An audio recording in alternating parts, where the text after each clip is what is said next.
Begbie's Trainer is an independent business rescue and recovery specialist. If your business has financial challenges requiring professional insight and solutions, Begbie's Trainer can help. We provide advice designed to help people and companies deal successfully with debt and financial problems, and wherever possible, we will find the best solution that allows for active steps towards financial recovery. Begbie's Trainer is an independent business rescue and recovery specialist. We're committed to providing a rapid and responsive service based on in-depth experience, professionalism and independent specialist expertise. Contact our Sheffield office or visit begbies-trainergroup.com.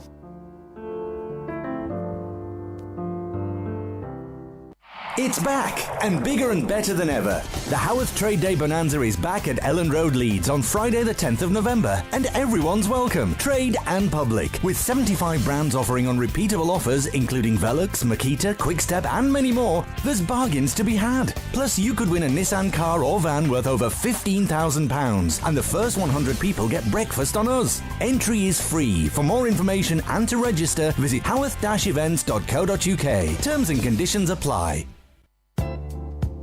Do you want to get your message heard? With low advertising rates and great sponsorship opportunities, Sheffield Live can help you reach thousands of local people. Get your campaign on Sheffield Live. To find out more about advertising on Sheffield Live, write to advertising@sheffieldlive.org or call 0114 281 4082.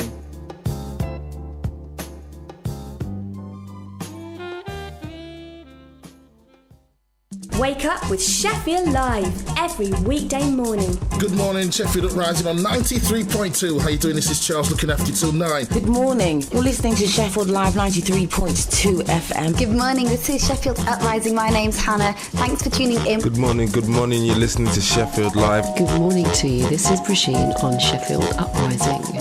Sheffield Uprising, 7 to 9 every weekday morning. Only on Sheffield Live 93.2 FM.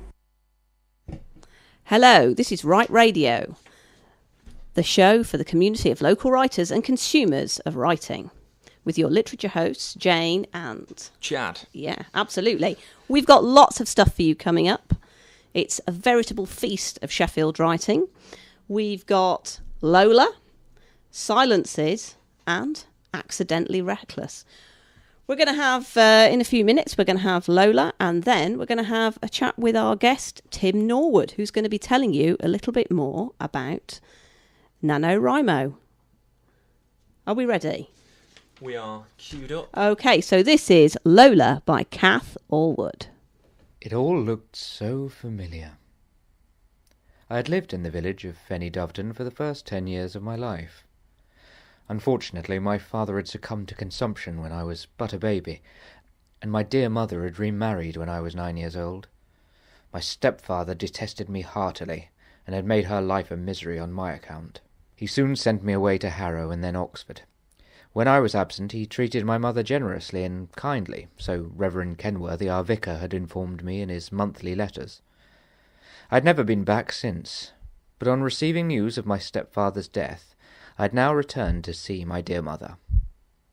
She and I had kept in touch by fond letters in the 15 years since I had been sent away.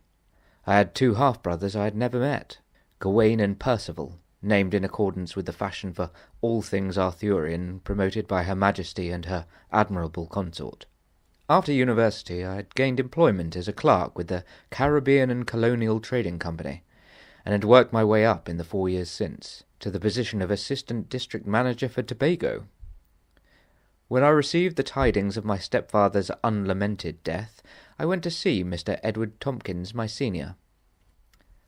"Mr. Tompkins, I've today received a letter from my dear mother, in which she conveys to me the news that my stepfather has recently died. Although it is clearly impossible for me to return in time for the funeral, yet I would very much like to visit my mother and offer whatever consolation is within my power."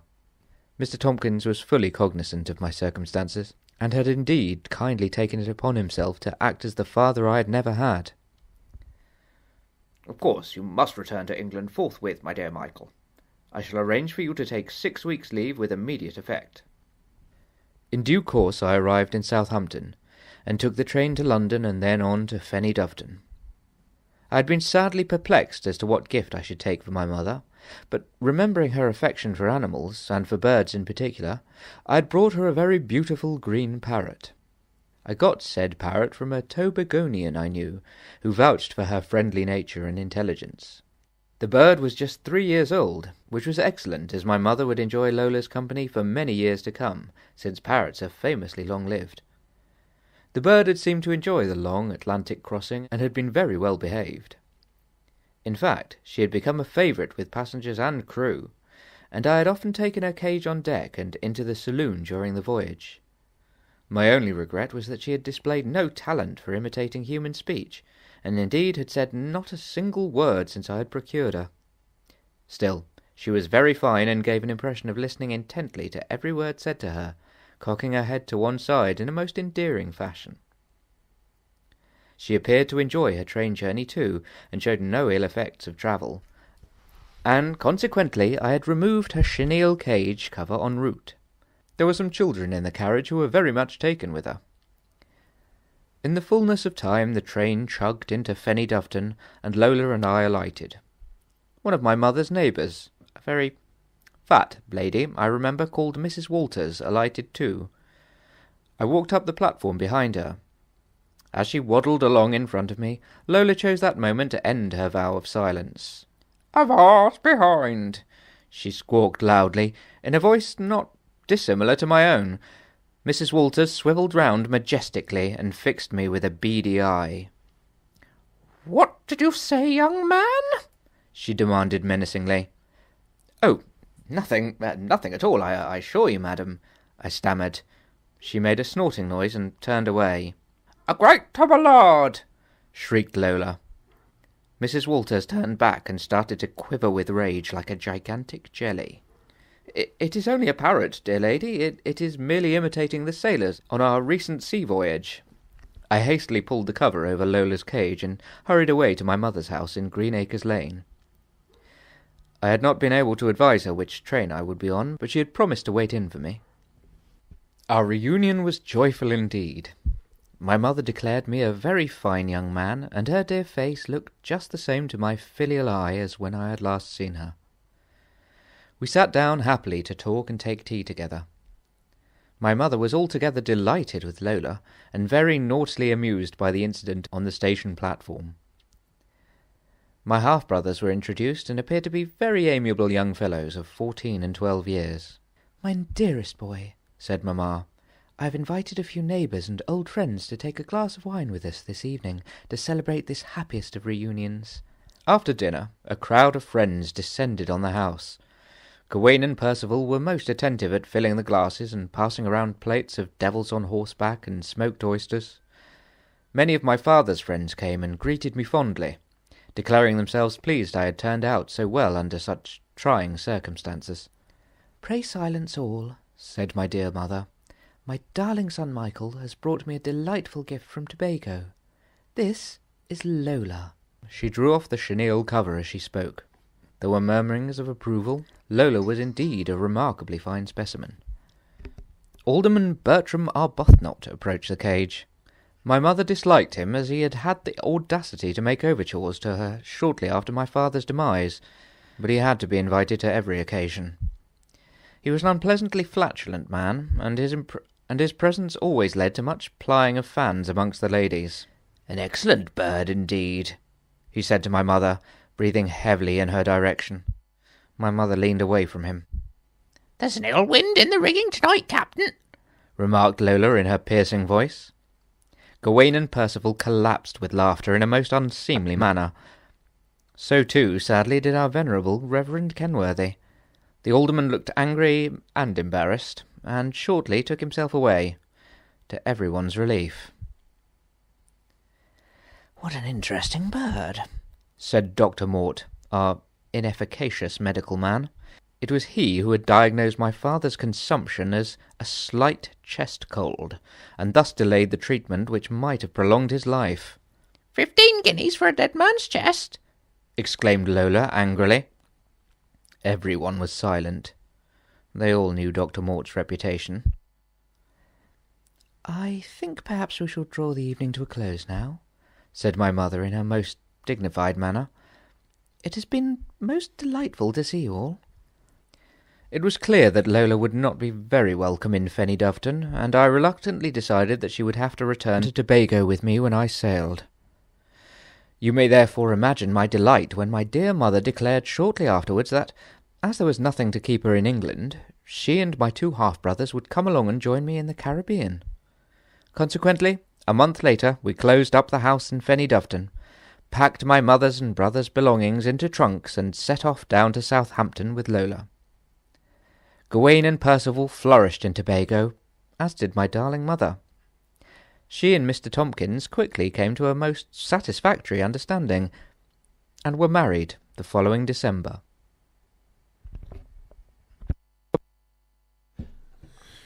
This is Right Radio, and that was Lola by Kath Allwood, a great Sheffield writer who has got her work on air by emailing her work to us at Right Radio.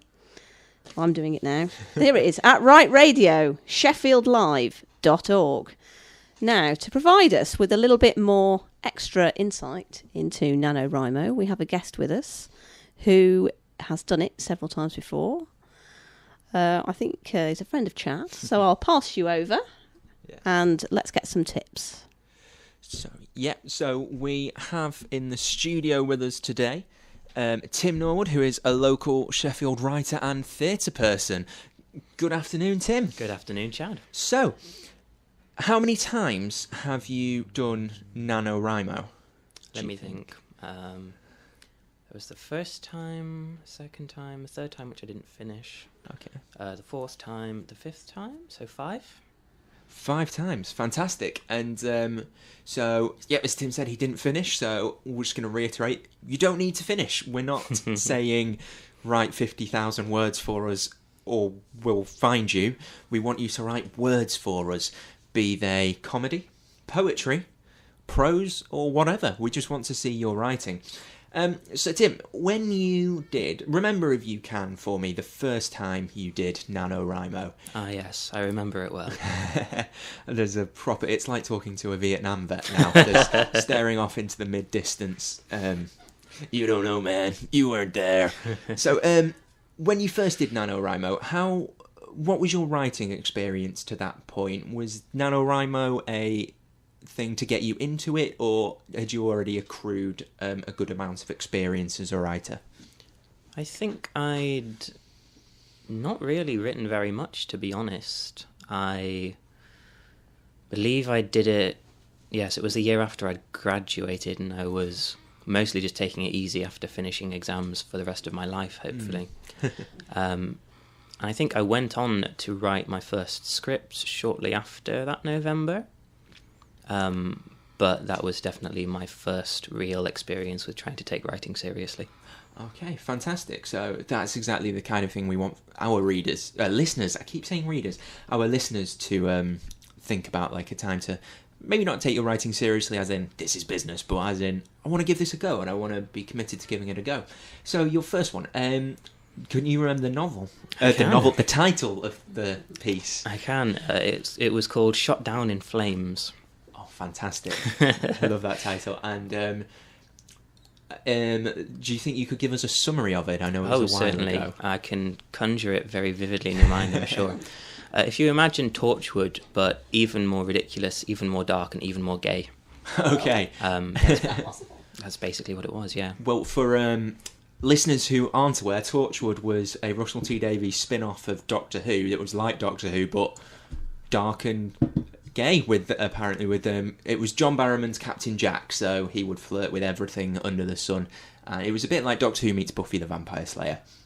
So, and if it was that style, was it in the science fiction genre, like science fiction? Yeah, fantasy? very much so. Very much. Fantastic. And did you have how much of an idea did you start with at the beginning? Had you got this entire thing planned out and you'd been telling people about it at every dinner party you'd been to for the last 6 years, or did you just sit down November 1st and think, right, what can I do? I believe I got the original idea from a Facebook meme that a friend of mine had posted. I think it was just one of those, this is an episode of Torchwood. The following people from your friends list will be in the following roles. And so I think I just saw that and kind of had the spark of an idea from it. I did use the first names of some people from my Facebook friends list, but I didn't actually use them as characters, fortunately. That is fine. I mean, one of the hardest parts for me writing is the names of characters. So do you often pilfer from your friend list on Facebook? Not specifically. I had a friend who's writing a Dungeons and Dragons campaign ask me about this a few weeks back, trying to name characters. Once you get to a certain point, you just stop caring and you just give it a name and move on. I found that to be the most helpful attitude. One thing which isn't exactly the same, a piece of advice I got by reading George R.R. Martin's blog. Okay. Be careful not to give your characters very specific hair and eye colours, because you'll come back to them half a book later, or even 3 books later if you're George R.R. Martin, and you'll get it wrong, and the fans will notice, and you will feel very silly. Okay, that's great advice. Yeah, so going back to NaNoWriMo, maybe not in your first year, but in the years that you've done it, have you taken advantage of the community side of things, either through the forum or in person? Do you have any experience of that side? I did early on. Mm-hmm. It was pretty helpful having that big resource there. I had a couple of unpleasant experiences with it, though, because obviously it's a really big community, so there's going to be all different sorts of people on there, including ones who aren't as nice as we would hope, unfortunately. So I kind of went off it a bit. I'm sorry I can't plug the massive support network that is NaNoWriMo, but I did find the pep talks that they email out quite helpful. There was one by Neil Gaiman, which used the metaphor of your novel maybe not being the main course at a meal. It could just be the butter that they serve with the lobster.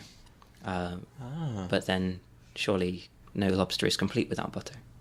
No. Yeah, fantastic. Yeah, that was something I should have mentioned earlier, perhaps, that it's not just nameless people on a forum or someone who works in the admin department sending out these overly peppy emails. They do get writers such as Neil Gaiman involved.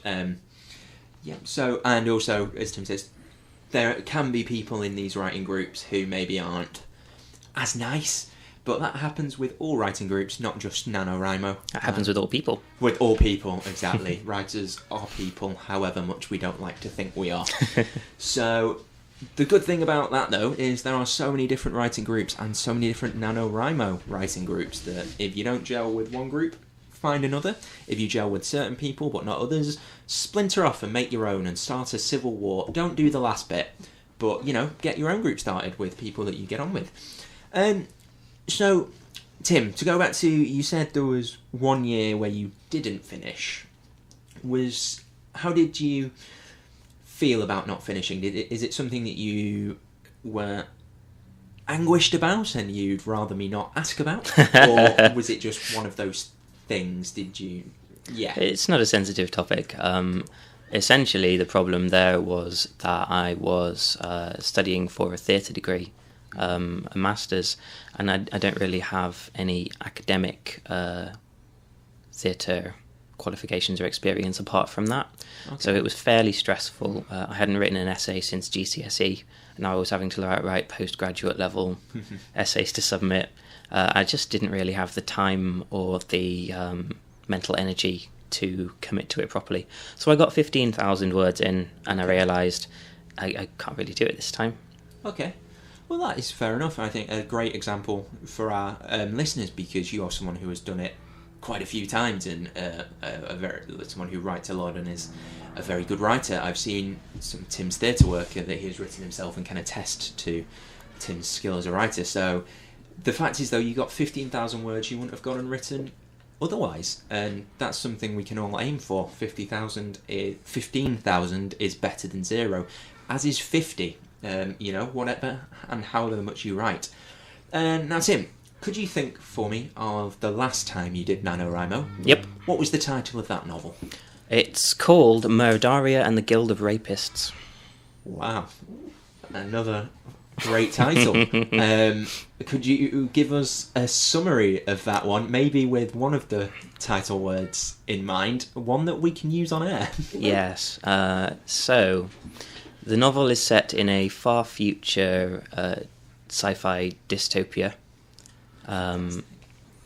And the major political difference from today is that rape has been decriminalised. So the main character, Murdaria, is part of a group of superpowered vigilante women called Cinches. And what they do is they torture rapists to death in public to try and kind of push back against the decriminalisation. Okay, wow, that sounds fantastic. What year did you write that? 2015. 2015, so unfortunately a very sort of relevant topic and one that still is, unfortunately. Yeah, sadly so. Yes. I did continue writing, though not in the NaNoWriMo format, with that, and I've now got a full trilogy out of it. Oh, fantastic. Yeah, so if you need inspiration in the first show, listeners, look no further than Tim. So when you do write, so the average word count a day if you're doing NaNoWriMo is 1,667. Did you find that you were writing that amount every day, or would you go through periods of not doing much writing and then writing, 5,000 words a day? It depends. I suppose the least stressful way is to do it so that you write that much every day. I would usually aim for 2,000 a day if I was doing it in a way where I could sort of plan my attack, so to speak. Mm-hmm. So you then got a little buffer after a while, yeah, if you have an off day or something. The very first time I did it, I wrote 9,001 words on my first day, and that was really exhausting. Yeah, it's... I think with Murdaria, I wrote pretty quickly. I finished it before the end of the November, certainly. But it really just depends on you, to be honest. Yeah, that's fair. That's exactly right. People will have different things that work for them. Whether you write 1,000 words a day, or whether you have 2 weeks of planning and then a day where you write 6,000 words in one caffeine-fueled attack. Now, Tim, are you a pantser or a planner? This is my favourite discussion. So I used to be a planner. I sort of planned out my very first NaNoWriMo, and then I wrote a novel, capital N. It's one of those novels that you take super seriously and you plan out every single aspect of, and you really wrestle with, and you're rewriting it constantly as you go along. And then you finish it and you're like, wow, I didn't need to do so much planning for that. The Murdaria stories I didn't plan at all. I completely pantsed those. I had a premise at the very start. And I've got to say it was a lot more satisfying, and it felt a lot more creative doing it that way. Yeah, okay, amazing. So to explain, which I maybe should have done beforehand, but I wanted to just go right in there. So planning, as you've probably gathered, is someone who will start NaNoWriMo, but either before or during, and plan and know exactly where they want their novel to go, and have large details planned out in their heads. A pantser is someone who, 1st November, wakes up, thinks, I'm going to write a story about a welder called Bill, and goes from there. So that is pantsing. So, are there badges for that, Chad? There are badges. I think when you sign on, you can say straight away which one that you are. Yes, you can say straight away, or not say straight away. You can have a sort of Hogwarts sorting hat type thing, where you figure out for yourself which of the two camps you're in. I think Jane and I were talking about this earlier. I think I am very much, when I actually stop thinking of ideas and do writing, I'm a pantser. I'm definitely a pantser, but I think you can be a plan pantser. Yeah. You can, the options there. A plantser, maybe. Or is that just too confusing? But yeah, fantastic. Just some general writing. We've talked all about NaNoWriMo. Essentially, the main thing of NaNoWriMo is the writing. So, Tim, where do you write? Where's your favourite or best productive place for you to do your writing? It's on the sofa at home, I think. One thing that it took me a while to realise was that you don't actually need a sacred space or a certain amount of time to get writing done. One person that I recommend listeners look up is Dean Wesley Smith. He is a veteran professional writer. I think he's in his 60s or 70s by now. And he's written a huge number of books, and I think financially he does very well for himself. One of the... quite... he's written books like Killing the Sacred Cows of fiction writing, The Sacred Cows of publishing, and he sort of takes down myths like you need to have rituals to write with. He talks about writing 100 words of a novel in a coffee break or writing on the train, or essentially you can just write anywhere. You don't need to think of it as a sort of a meditative state that you need to get into. Although, of course, if it helps people to think of it like that, then I encourage you to do whatever you need. Yes. But I pretty much just go for it. I had a period of very ill health after writing the first Murdarius story. I got back into it when I was in A&E, writing on my phone into a Google Keep note. So you can write anywhere, in any situation. No, exactly. That's well said. Yeah. So from writing on your sofa, other sofas are available to write on. To just doing it whenever and wherever. If you get your own rituals, they can be fantastic. A lot of famous writers have some of these rituals that you can read about. One of my favourite is James Joyce. He would get up in the morning, have a shower, walk around the block, back into his own house, and write. I'm quite a big fan of Proust. What are we going to go with? That French guy. I quite like the idea of writing in bed. I'm quite keen on that idea. No, that's a great place to write. Other beds are available to write in. Absolutely. Yeah, fantastic. So,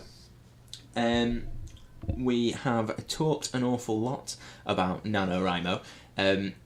Earlier in our chat, before coming on air, Tim told me that he's not doing NaNoWriMo this year, which is fair enough.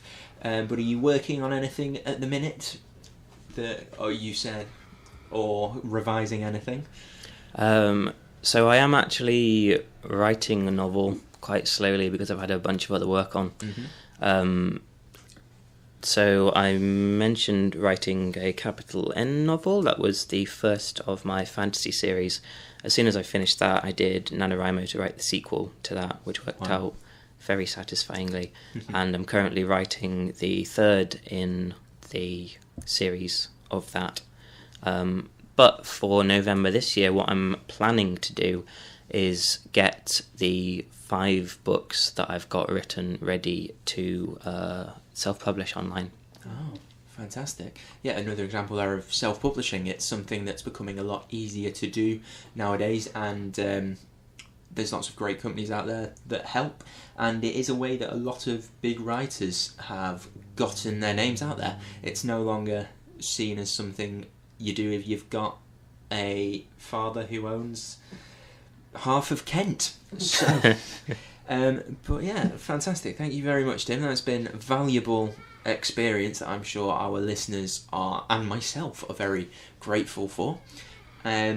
We are going to go into another story which Jane will introduce, and then we'll be back for a little bit more chat and maybe a challenge to you listeners about how you can do your NaNoWriMo. So, Jane. That's right. Thanks ever so much, Tim. I've learnt a lot there. So our next story coming up is Silences by Mark Wardle.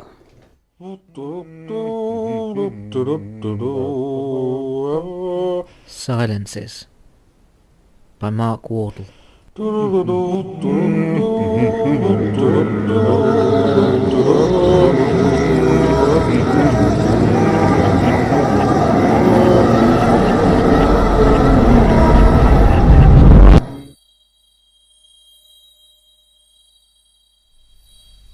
The man just had no silences. Wherever she was in the house, she would hear it. Even in the study, the one place she had a right to expect some solitude, some chance to escape, some silence. But no. You finished in there? He'd had no patience either.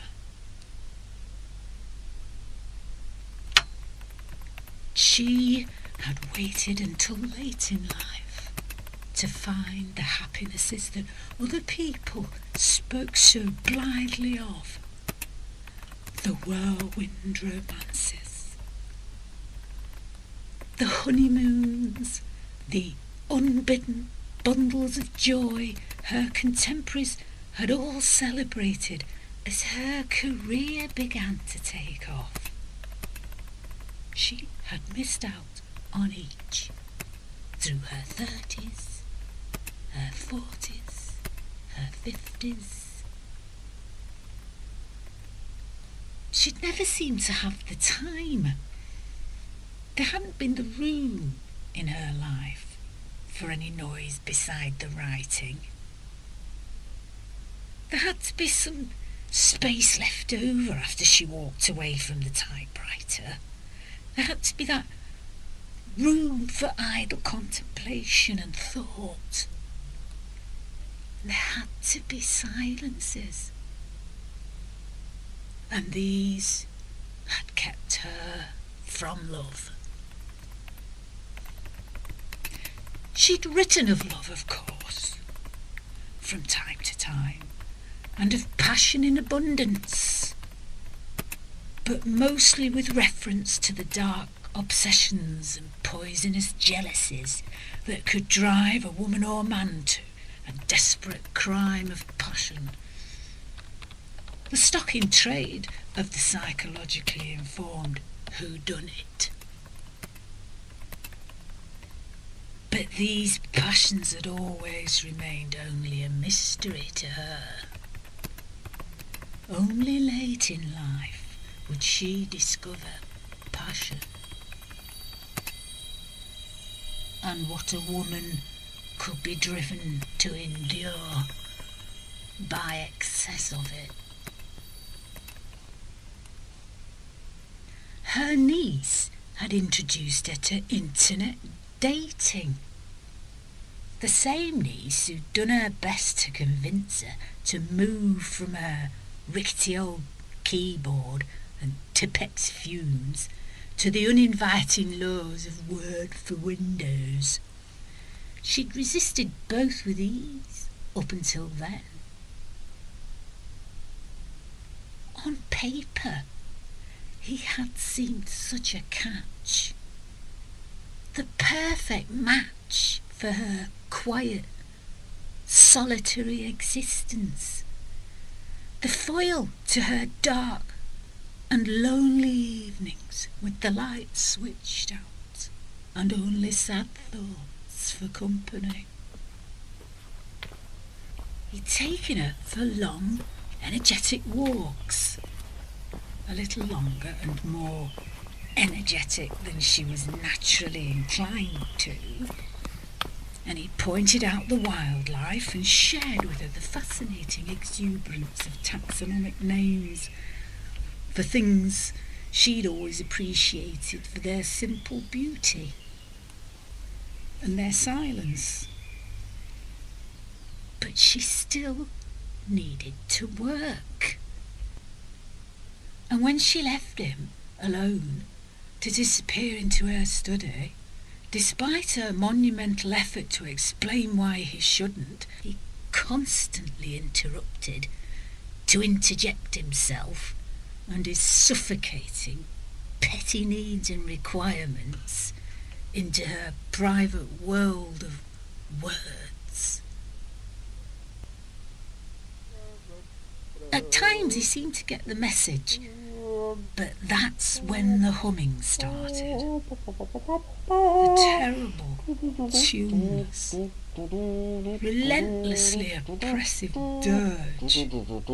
He was adamant. She imagined. In the interrupted silence, she could no longer hear dialogue, no longer weave complex, interlinking strands of relationship and motive and alibi. The typewritten manuscript was becoming stale in a way that no amount of Tipp-Ex could correct. But a plot was beginning to form.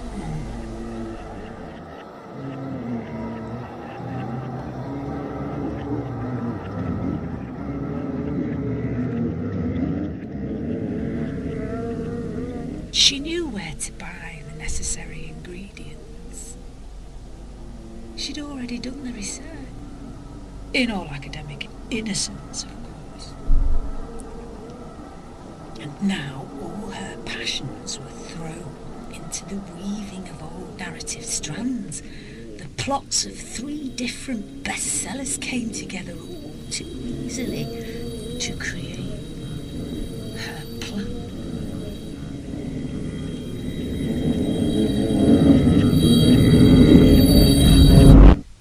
The fumes from the bathtub had felt much like those of the correcting fluid she'd always used. Cleansing, perfecting, leaving behind only seamless white and silence. She'd binned all his things. They were too painful a reminder, she told her niece, of the man who had left without a word, without so much as a note. She threw herself into her work to distract herself from the upset, returning to the manuscript to pick up where she'd left off before all the unpleasantness. She sat at the keyboard, so quiet and neat. She pressed return from where the plot had become so stale. The cursor fluttered down the left hand of the screen, and a fresh, new, untouched white page appeared. A new chapter. She began to write.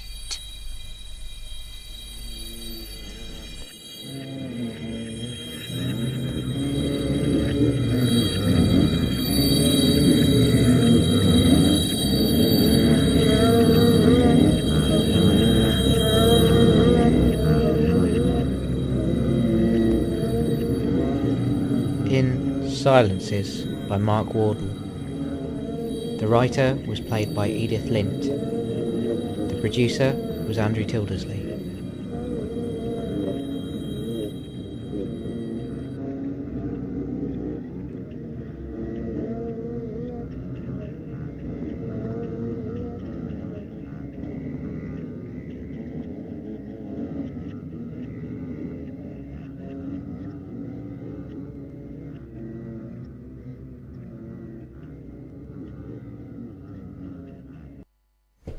That was Silences by Mark Wardle.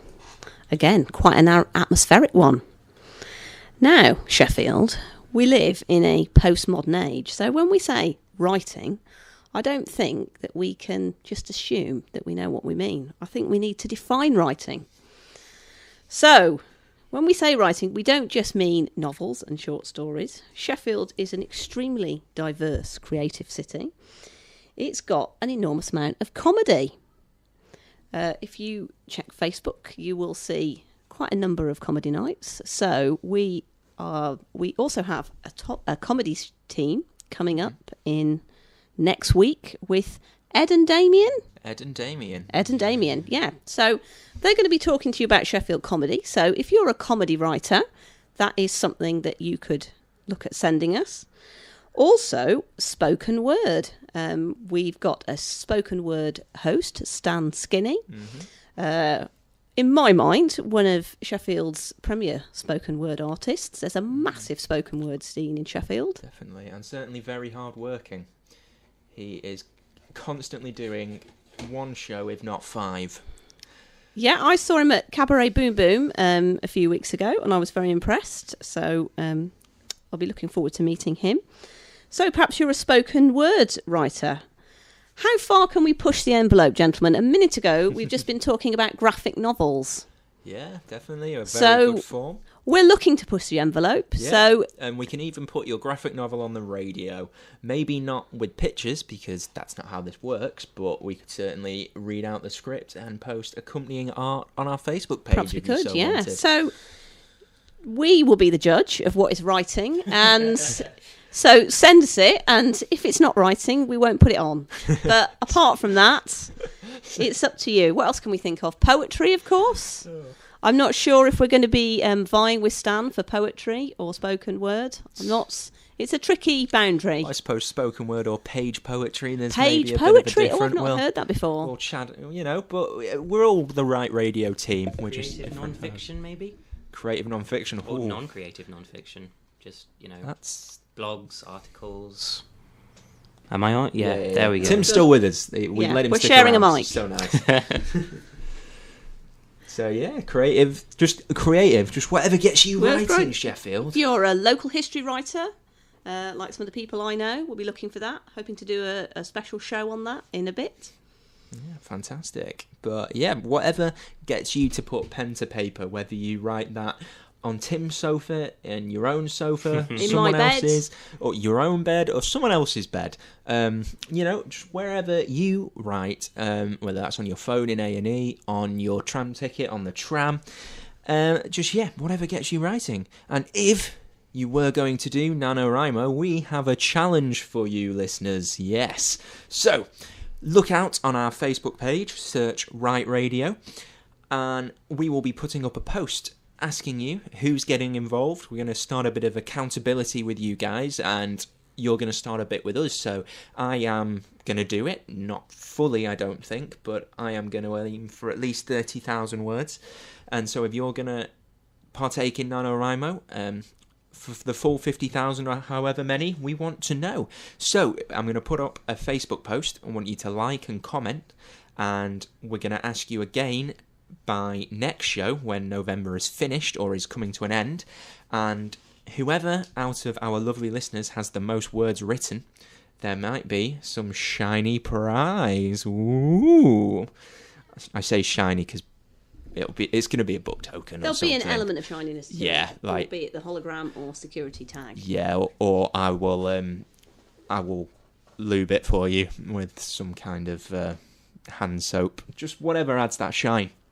And if you're thinking, I want to do that, but I don't know what to do about, I am going to give you a writing prompt that I prepared 2 minutes before we came on air. No, it's a good writing prompt. So, this is our first show, the first show of Write Radio. Send us your writing to writeradio@sheffieldlive.org or message us on Facebook. And we thought this would be a good spur for a writing prompt. So, with new beginnings in mind, I want you to think of a character who has been stuck in the same awful job for years. One day, they just decide to pack it in. What do they do next? So that is your prompt. Maybe you want to think about why they packed it in, what they go on to do. Do they have another job in mind? Does something Haruki Murakami magic realism happen and they follow a talking sheep into a hotel filled with cats? Who knows? And it can take any form you want. Absolutely anything, whether that's poetry, graphic novels, or a story, or a radio play, which I believe leads us in to our next reading. Very neat link. Yeah. Improv. What's that reading, Shane? Yeah, right then, we just lost the professionalism there. Yeah. Okay, right, by our very own producer. Do you know how it is when you accidentally join the Space Corps? Well, You're going to find out in Accidentally Reckless by Spleeny Dotson.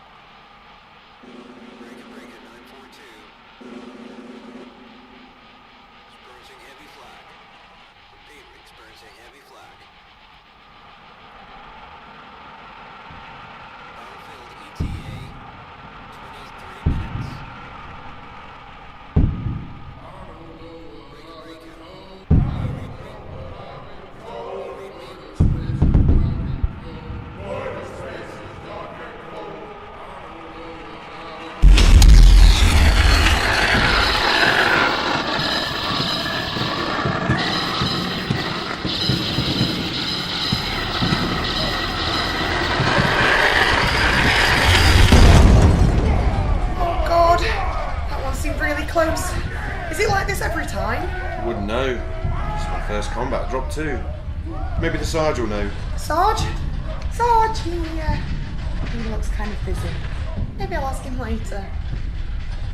You're scared, mate. Sorry? You're scared. I'm not. I'm armed up. I'm a lover and a fighter. Nuclear fists.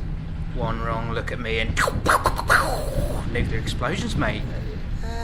I'll fight anyone. Me and my nuclear fists. Oh no, don't engage, Alex, for pity's sake. Nuclear fists! Really? They just look like normal hands to me. You say my hands are too pretty to be nuclear fists. I'll fight you. Are you calling me prejudiced? Is he calling me? Nuclear fists. Don't worry about him. He's a volunteer. They're all crazy. Really?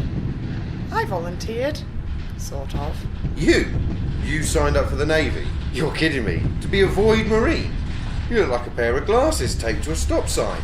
I do not. And we played regimental Jenga. You hide in the toilet in case the bricks make a noise. All right. Don't tell everyone. What the hell made you sign up? It's sort of a long story. Well, we've got about 12 and a half minutes before we reach the landing site, and after we touch down, based on current statistics, a maximum of about 38 seconds until we're all dead. I'd tell it quick if I were you. Fair enough. Well, it started when I was at university. Final semester, first year. Welcome to East Coast Aggregated University.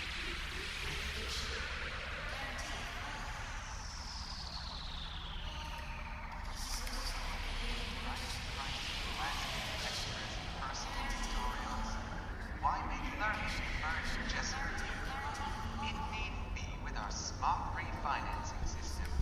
Simply stretch out your student loan repayments into easy, manageable portions with as little as 950 monthly repayments to make. Intergenerational Pacific student loans. Give your kids and your kids' kids the gift of race. Dude, look at this. What the hell? How have I got a D in Inobservable Social Engineering? It's a 101 subject, and I read at least 3 books. Where are you seeing that? God, this wall is so confusing. It's the test scores for, literally the whole university, dude. It's got to be a bit complicated. Why do they even post this for everyone to see? Oh, look, there's your name. It could be really embarrassing for students who... Oh, my frack. Dude, what the hell? You got an F in... Oh, and how did... Wow, dude, you suck so bad. How does someone even score that low? Jesus, all right. Oh my god, you failed rocket science. I didn't think that was even possible. How stupid do you have to be? Oh, come on.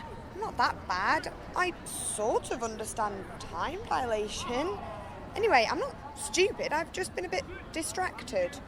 Okay? I mean, first year is for living life, and I had a very difficult... Dude, I live life. I do nothing but live life. I haven't washed in a week or slept in a month. I sweat taurine and I pee undiluted ethanol, and I still managed to get a C in rocket science. Hey guys, have you seen my scores already? Are they any better than... oh my god, Alex, how the hell have you... Rocket science, seriously? All right. I know, I'm an idiot. Look, as long as I've passed the first year, that's all I care about. I can pick up the slack next year. Well, you clearly failed maths. There's no way these modules add up to a pass. Seriously? Sorry, you're about 2 modules short of a pass. If you can pass 2 modules between now and the end of semester, you'll be okay. That's like 2 and a bit weeks. What course is even that short? Even then, I bet I'll just flunk it again. Sorry, dude. Better luck next lifetime. Well, wait now.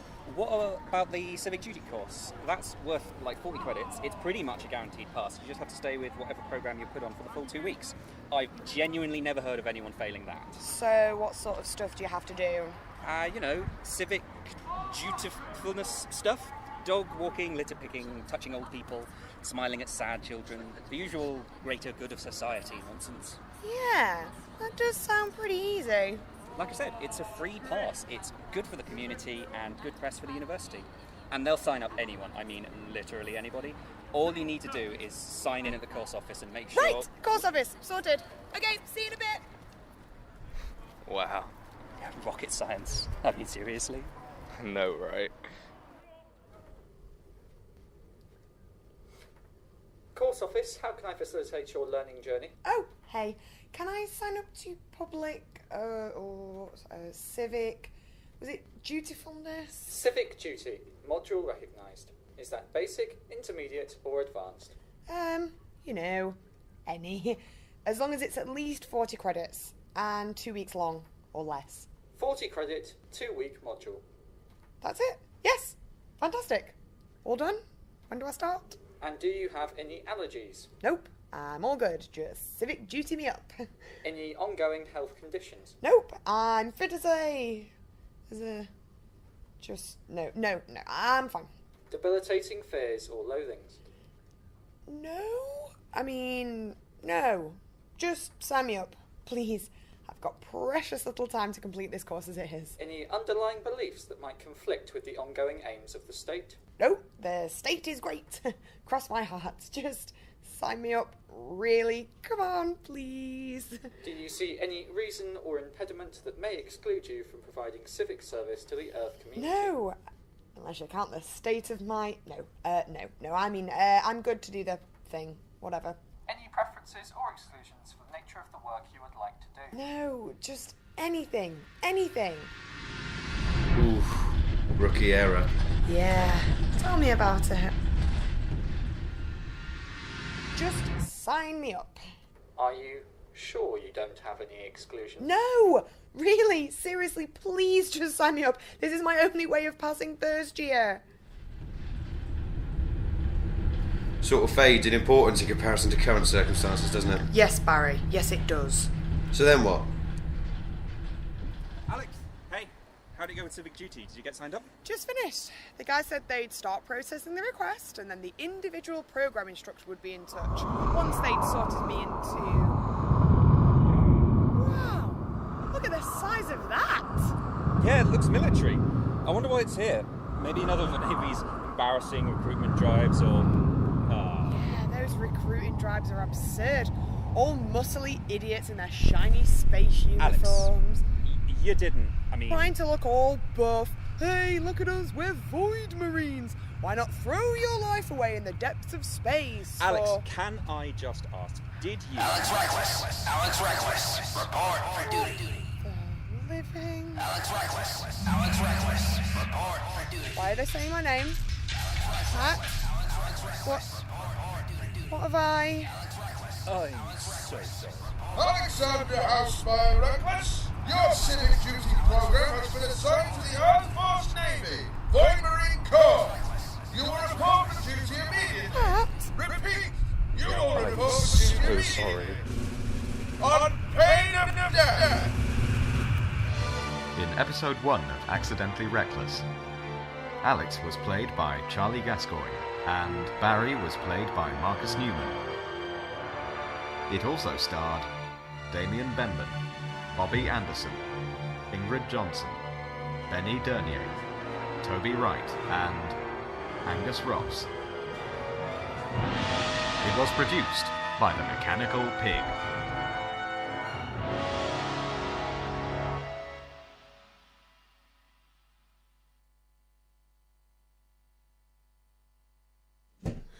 That was Accidentally Reckless, episode 1. Ooh, what's going to happen next? It's pretty exciting. Now, I don't think I mentioned before that we also have a theatre strand. We have got a theatre host, Hayley Alessi. Sorry about that, Hayley, if that's not Yeah. right. The producer started telling us, and then something She went. shiny It wasn't appeared and ran our off. fault. It wasn't our So- fault. Anyway, there'll be theatre, and we definitely want theatre.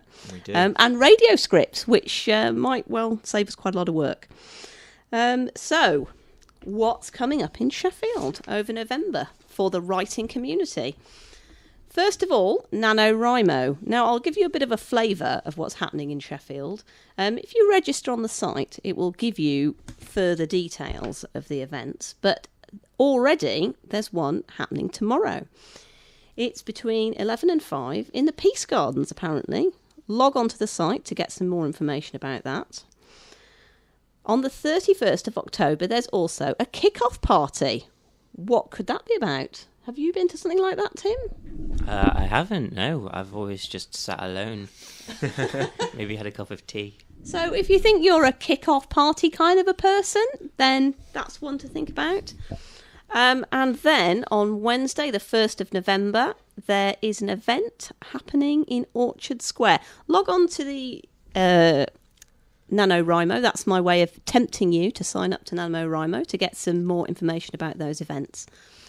Now, we had Aileen from the Dilliskyte Players earlier on, and as she mentioned, in November they have got their play, The Merry Wives of Windsor. I don't think I need to tell you about who that's by. At the Lantern Theatre.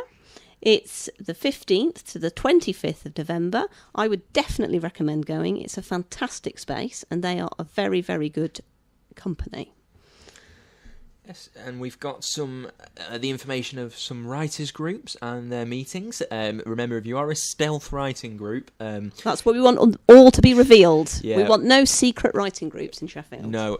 So your best thing to do is to contact us at writeradio at sheffieldlive.org, or contact us on Facebook. Don't make us go all Liam Neeson on you. That's right. We'll 'Cause hunt you out. We will find you, and a lot of Paris will be destroyed in the process.